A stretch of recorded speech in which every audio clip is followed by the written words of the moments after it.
Hello students, video में आप सभी का स्वागत है। आज के लेक्चर में हम टाइप स्पेसिमेंस को डिस्कस करने वाले हैं। इस वीडियो में हम समझेंगे टाइप स्पेसिमेन की डेफिनेशन को और साथ ही साथ टाइप स्पेसिमेन के विभिन्न प्रकारों को भी हम डिटेल में समझेंगे। ये एक ऐसा टॉपिक है जो बायोलॉजी में स्कूल लेवल के सिलेबस में यानी कि 11-12 के सिलेबस में भी है और बीएससी के सिलेबस में भी है, एमएससी के सिलेबस में भी ये टॉपिक है और इसके अलावा सभी कॉम्पिटिटिव एग्जाम्स में भी इस टॉपिक से क्वेश्चन पूछे जाते हैं।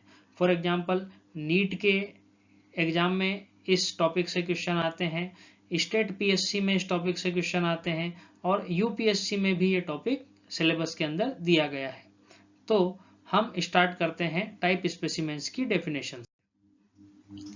टाइप स्पेसिमेन वो स्पेसिमेंस होता है जिसके बेसिस पे किसी साइंटिस्ट या ऑथर ने सबसे पहले किसी स्पीसीज या सब स्पीसीज का नोमेनक्लेचर किया हो। और ये टाइप स्पेसिमेन ड्राइड प्लांट यानी कि सूखे हुए प्लांट के रूप में हो सकता है या फिर एक प्रिजर्व्ड एनिमल हो सकता है और कभी कभार टाइप स्पेसिमेन जो है ये फॉसिल्स अर्थात जीवाश्म के रूप में भी हो सकता है। टाइप स्पेसिमेन को म्यूजियम अथवा हर्बेरियम में रखा जाता है। जनरली एनिमल स्पेसिमेंस को म्यूजियम में और प्लांट स्पेसिमेन को हर्बेरियम में रखा जाता है। टाइप स्पेसिमेंस के कई प्रकार हैं जिनमें से कुछ इंपॉर्टेंट टाइप्स को हम इस लेक्चर में डिस्कस करेंगे। यहाँ पर हम 7 इंपॉर्टेंट टाइप्स को डिस्कस करेंगे: holotype, allotype, paratype, syntypes, lectotype and paralectotypes, neotype and topotype. तो सबसे पहले स्टार्ट करते हैं होलोटाइप से। होलोटाइप एक सिंगल स्पेसिमेन होता है जिसके बेसिस पे स्पीसीज का डिस्क्रिप्शन सबसे पहले दिया गया हो।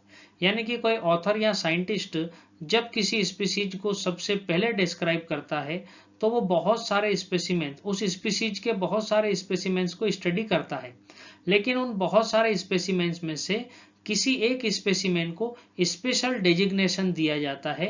यानी कि ऑथर जो है, साइंटिस्ट जो है, वो बहुत सारे स्पेसिमेंस में से किसी एक स्पेसिमेन को डेजिग्नेट करता है एज होलोटाइप, जिसको कि आगे की स्टडीज के लिए रेफरेंस पॉइंट माना जाता है। नेक्स्ट डेफिनेशन है एलोटाइप। तो होलोटाइप से अपोजिट सेक्स वाले किसी स्पेसिमेन को हम एलोटाइप डेजिग्नेट कर सकते हैं।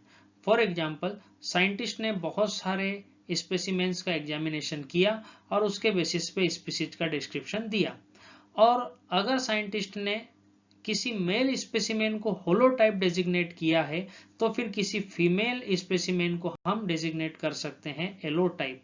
या इसका उल्टा भी हो सकता है कि अगर फीमेल स्पेसिमेन को होलोटाइप डेजिग्नेट किया गया हो तो फिर किसी मेल स्पेसिमेन को एलोटाइप डेजिग्नेट किया जा सकता है। नेक्स्ट डेफिनेशन है पेराटाइप। जैसा कि हमने पहले भी कहा कि ऑथर या साइंटिस्ट ने बहुत सारे स्पेसिमेंस को स्टडी किया, उनमें से किसी एक स्पेसिमेन को उन्होंने होलोटाइप डेजिग्नेट कर दिया, उसके अपोजिट सेक्स वाले किसी एक स्पेसिमेन को हमने एलोटाइप डिक्लेयर कर दिया, तो बचे हुए सभी स्पेसिमेंस जिनको साइंटिस्ट ने एग्जामिन किया था लेकिन उन्हें ना तो होलोटाइप डेजिग्नेट किया गया ना ही एलोटाइप, इन बचे हुए सभी स्पेसिमेंस को कहा जाता है पेराटाइप्स। नेक्स्ट डेफिनेशन है सिनटाइप्स। सिनटाइप्स तब कहा जाता है जब साइंटिस्ट होलोटाइप या एलोटाइप डेजिग्नेट नहीं करता है।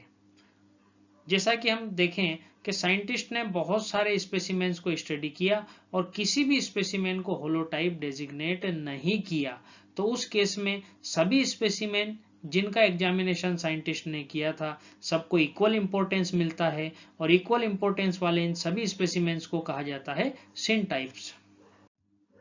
अब नेक्स्ट डेफिनेशन है हमारी लेक्टोटाइप एंड पेरालेक्टोटाइप्स। ये हम उसी केस में डिजिग्नेशन प्रोवाइड करते हैं जब साइंटिस्ट ने होलोटाइप डिक्लेयर नहीं किया हो, यानी कि सभी स्पेसिमेन इक्वल इंपॉर्टेंस के हैं जिनको हम सिनटाइप्स कहते हैं।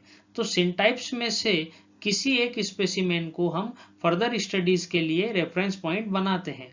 उस केस में सिनटाइप्स में से किसी एक स्पेसिमेन को हम लेक्टोटाइप डेजिग्नेशन प्रोवाइड करते हैं और बचे हुए सभी सिनटाइप्स कहलाते हैं पेरालेक्टोटाइप्स। नेक्स्ट डेफिनेशन है नियोटाइप।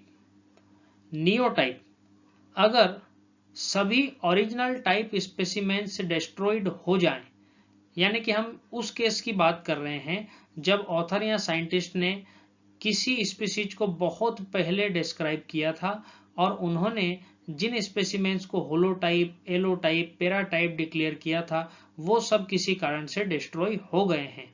उस कंडीशन में हम उसी स्पीसीज के किसी स्पेसिमेन को नियोटाइप डिक्लेयर करते हैं। यहाँ इस चीज का ध्यान रखा जाता है कि नियोटाइप जो है ये ओरिजिनल टाइप स्पेसिमेंस के साथ मैक्सिमम सिमिलरिटी शो करना चाहिए। नेक्स्ट डेफिनेशन है टोपोटाइप।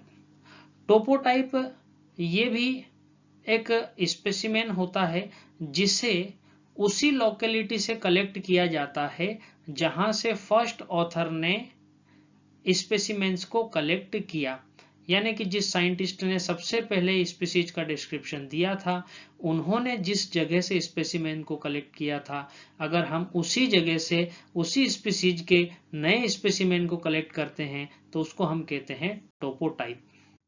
तो मैं उम्मीद करता हूं कि इस वीडियो के माध्यम से टाइप स्पेसिमेंस और उसके सभी प्रकार आपको अच्छे से समझ में आए होंगे। Thank you very much.